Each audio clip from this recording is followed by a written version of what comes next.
आज एक सफल तिरंगा रैली जो आप सबने निकाली है, उसके लिए आप सभी को बहुत बहुत धन्यवाद, बहुत बहुत बधाई, कांग्रेचुलेशंस, बहुत शानदार।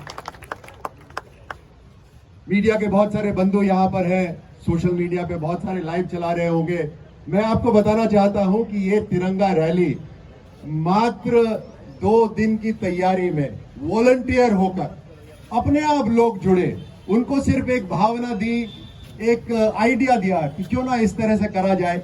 हम मोटरसाइकिल तो चलाते ही हैं, लेकिन मोटरसाइकिल लेकर आमेर से लेकर अमर जवान ज्योति तक आए और इस सफर में अपने साथ हेलमेट, मोटरसाइकिल और तिरंगा लेकर चले और एक मैसेज दें पूरे राजस्थान को, जयपुर को, और हो सके तो जो भी देख रहा हो हिंदुस्तान या हिंदुस्तान के बाहर, कि हर घर तिरंगा जो प्रधानमंत्री मोदी जी ने एक आह्वान दिया है उसको सफल बनाए, उसका संदेश दें।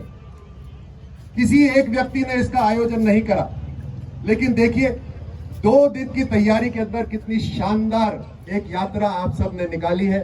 उसके अंदर आईजी साहब विक्रम, सीआरपीएफ के हमारे अजय जी, बीएसएफ के अधिकारी यहाँ पर कई सारे हैं, रैपिड एक्शन फोर्स के, एनएसएस के भटनागर जी, यहाँ पर हमारे पूर्व विधायक मीणा जी, जगदीश मीणा जी भी यहाँ पर बैठे हैं, हमारे भारतीय जनता पार्टी के कार्यकर्ता भी हैं, बाइकर्स ग्रुप खास तौर से, अलग अलग ग्रुप से, लेकिन वो सब साथ आए। यही एक संदेश है सबसे बड़ा कि इस राष्ट्र के अंदर हम अलग अलग प्रांत से आ सकते हैं, हमारा खान पान अलग हो सकता है, हमारा पहनावा अलग हो सकता है, लेकिन हमारी एक ही पहचान है हम सबकी, वो है हिंदुस्तानी, भारतीय। और जब ये तिरंगा लहराता है तो हम हर एक व्यक्ति इस तिरंगे के नीचे खड़े होने को तैयार हो जाते हैं, इसके लिए लड़ने को तैयार हो जाते हैं। इसलिए आप सबको आज बहुत बहुत बधाई खास तौर से।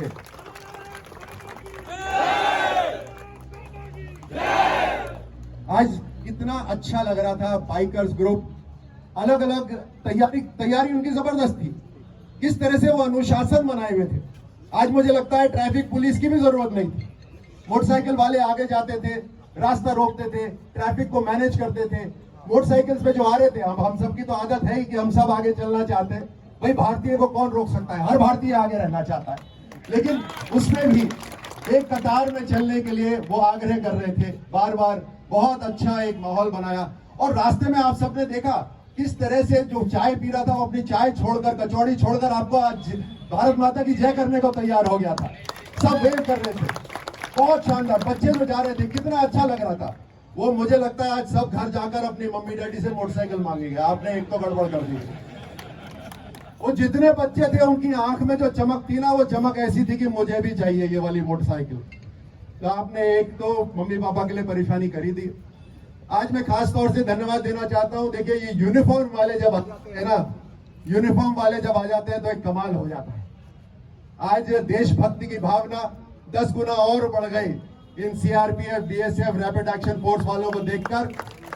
और आपको मैं बताऊं कि जो बीएसएफ का बैंड यहाँ सामने आपके सामने बजा रहा था, ये जोधपुर से केवल आपको अपनी धुन सुनाने के लिए, आपका मनोरंजन करने के लिए, आपको प्रेरित करने के लिए यहाँ आया है और अभी वापस सूरत चला जाएगा, क्योंकि 15 अगस्त कल इनका कार्यक्रम जोधपुर में है।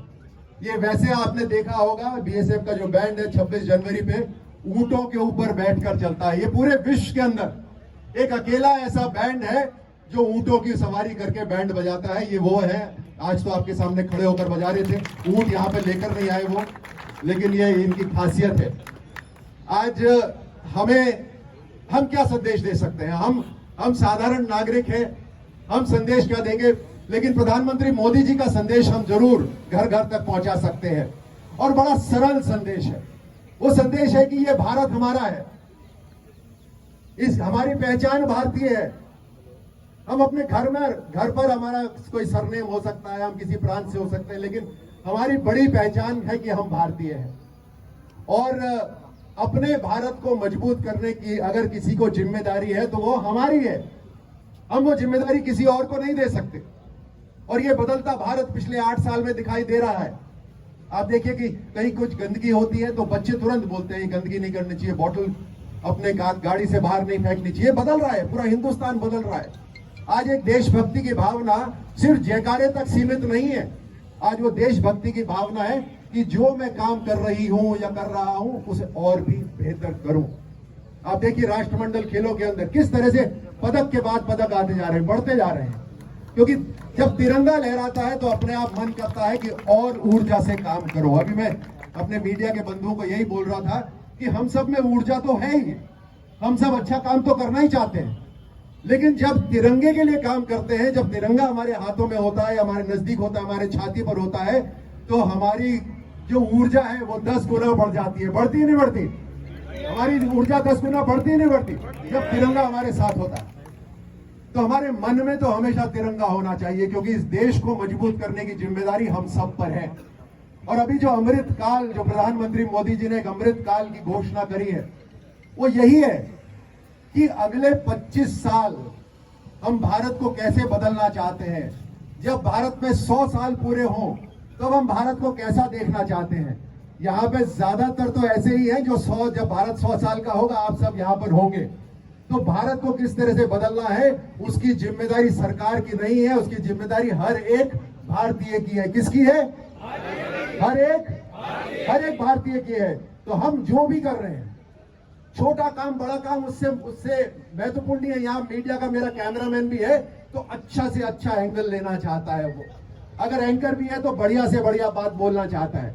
तो हर जो काम कर रहे हैं आप, चाहे मीडिया के अंदर हैं, आप डॉक्टर हैं, आपकी दुकान है, आप व्यवसाय करते हैं, आप कहीं नौकरी करते हैं, आप कुछ भी करते हैं, उसको अच्छी तरह करना ही हमें भारत को मजबूत करने की प्रेरणा देता है और भारत को मजबूत करने का तरीका बताता है। बस यही एक संदेश है कि हर घर तिरंगा रहे, ताकि हर देशभक्ति की भावना घर घर जागे और हम देश को मजबूत करने के लिए खुद को जोड़ें। जो प्रधानमंत्री जी ये कहते हैं ना, सबका प्रयास, वो बहुत जरूरी है। सबका प्रयास, हमने आउटसोर्स नहीं कर दिया किसी को, हमने किसी को ठेका नहीं दे दिया कि भाई आप भारत को मजबूत कर लो, हम खुद भारत को मजबूत करेंगे। और ये सब जो यहाँ एनसीसी के बच्चे खड़े हैं, अनुशासन जीवन के अंदर शुरू से सीख रहे हैं, तो हमें भी कहीं ना कहीं अनुशासित होकर, सेल्फ डिसिप्लिन होकर हमें आगे बढ़ना है। आप यहाँ से जाएं, वापस सुरक्षित वापस जाएं, धीमी गति से वापस जाएं, हेलमेट लगा के जाएं और परिवार में जाकर सबको खूब सारा हम सब की तरफ से प्यार दें और भारत की मजबूती का एक पैगाम अपने अड़ोस पड़ोस में जरूर दें। आप सब यहाँ पर आए, आप सब जुड़े, उसके लिए मैं आपको हृदय से धन्यवाद देता हूँ। एक एक व्यक्ति को यहाँ धन्यवाद देता हूँ, एक एक मोटरसाइकिलिस्ट को यहाँ पर धन्यवाद देता हूँ। और ये जैसे मैंने कहा एक वॉलंटियर प्रोग्राम है, तो आगे भी कभी भी जयपुर के अंदर कोई वॉलंटियर प्रोग्राम आप सब करेंगे तो हम सब जुड़ेंगे, क्योंकि ये जयपुर हमारा है, राजस्थान हमारा है, ये हिंदुस्तान हमारा है। बोलिए भारत माता की, भारत माता की, वंदे वंदे वंदे। बहुत बहुत धन्यवाद। जय हिंद, जय भारत। एक स्पेशल थैंक्स मार्शल्स के लिए और राजस्थान पुलिस के लिए।